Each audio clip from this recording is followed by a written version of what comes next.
not the prettiest performance today, Gary, but 3 points, job done.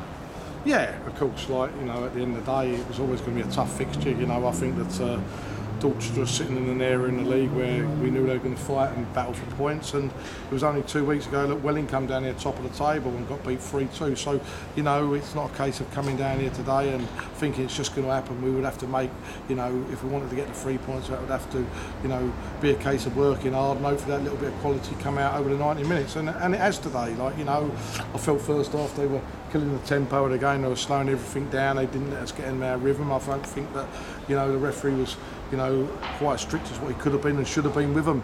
They were killing the game from the tempo point of view that, you know, you want to get going and play the game and see what comes out of it. But, you know, we came in at half-time, 0-0, where we had an ideal chance probably only in the first half. Very early on, Moses Ademola had a chance and it wasn't to be. But, you know, we were quietly confident we'd go on and win the game if we could up the tempo and take the game to them. That's what we started to start the second half, taking the game to them. And, you know, and I'm pleased to say that great strike from Moses, going very well at the moment, and we've gone on and kept a clean sheet today. We had a situation where Adam Doyle wasn't well before kick-off, and we decided against using him. We just had to drop Mark Ricketts back and change it around a little bit today and made 1 or 2 changes, which you have to do sometimes. It's not a case of, you know, sometimes a player goes out because he's not been playing well, but sometimes you get restricted and put in a position on what formation you feel you've got to start with to tighten things up, and that's what we've done today. And like I say, over the 90 minutes, thoroughly deserved to win.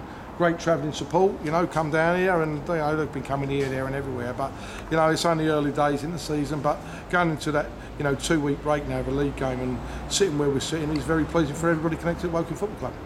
And as you say, Moses had a decent opportunity first half, didn't take it, but then more than made up for it in the second half. That was a quite magnificent strike, wasn't it? He's playing very well at the moment, Moses. You know, he's done really well, but saying that, you know, I think he'd be the first to say that he's playing with players up top who are playing with confidence at the moment, and he's playing with midfield players at the end of the day who are supplying the service as well as the backline players. So, you know, he's enjoying his football. He's a good lad, and he's going very well at the moment. As I say, we've got boys who are sharing the goals between them up at the moment in the team, and that's very encouraging going forward. And a clean sheet today, that must please you hugely.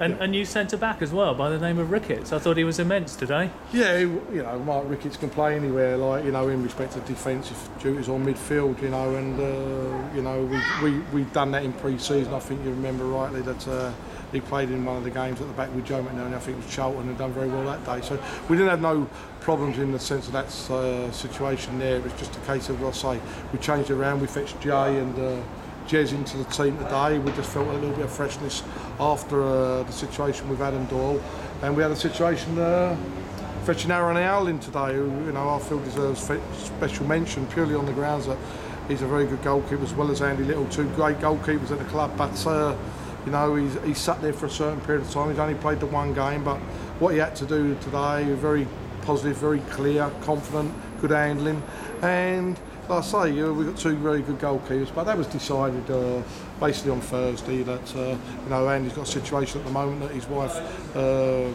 is due basically to give birth in respect of a baby coming along, and, you know, we had a chat about the situation that, you know, it's a little bit awkward for Andy in respect of where he's on call and where he wants to be in both places at once, and we always say that family's more important than football, but I think it was right to have a chat with Andy nice and early so I could have my mind clear in respect of what I was setting out to do today with Steve Thompson and the rest of the squad. And, you know, we had a good chat about all mutually agreed where we would, so we left Andy away today. And as I say, didn't have no qualms or concerns in respect of Aaron coming in there. So we've got nice healthy problems at the club. And next week, FA Cup action. Obviously Woking have got a great tradition in the FA Cup, and I looked up your record the other day and that doesn't look too bad either. What does the FA Cup mean to you, Gary? Well, it's meant a great deal in the past, you know. It means a great deal at Woking Football Club, for the football club in general, and myself as a manager, of course, but you know, we'll start thinking about that now. You know, I haven't really took much interest in thinking about it. I think the number one aim was like coming here today, that going into that 2-week break, we wanted to make sure we're sitting where we're sitting, in pole position hopefully, and you know, very pleased with the work that's been put in. 26 points out of 33 after 11 games, and you know, we've gone away now. I think we've been away 6 times this season there, and you know, we've done very, very well on our travels at the moment, taking 14 points out of 18, which is a good record by any team standards. Would you like perhaps to be ideally carrying on with the league, or do you see it as a good opportunity for the club to, you know, make some progress in the cup, put themselves in the spotlight? I think you have to turn around and look at both situations. You know, I think that, you know, for a non-league club, you know, like Woking Football Club and every other non-league club, that, you know, you hope to get, you know, to a certain stage in the competition. You know, I'd say, you know, hopefully get to a position where we say we're in the first round and drew a big club and having the televised coverage, then being in the situation of getting to the second or third round, no disrespect to clubs, getting in a later stage than the first round and drawing the TV revenue, and you know, playing against a team in front of 3,000 people where you're falling behind the league games. League games going to be number one. You know, this football club, the challenge for me and Steve Thompson going forward has always been to give it our best shot of getting Woking back into the Conference League. You know, we're fully aware that, you know, things have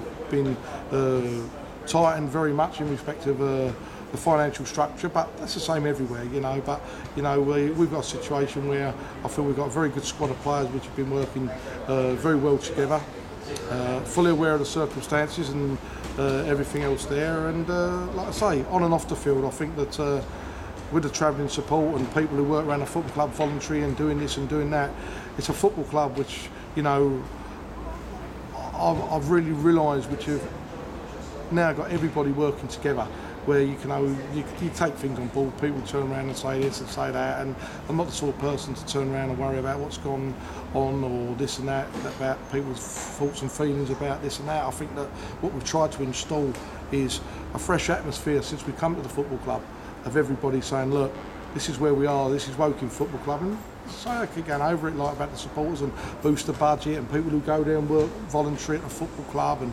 travel miles here, miles there. The football club's in a very, very close unity of team members now on and off the pitch, which it's got to be. Lovely, thanks very much, Gary. Enjoy your evening. Cheers.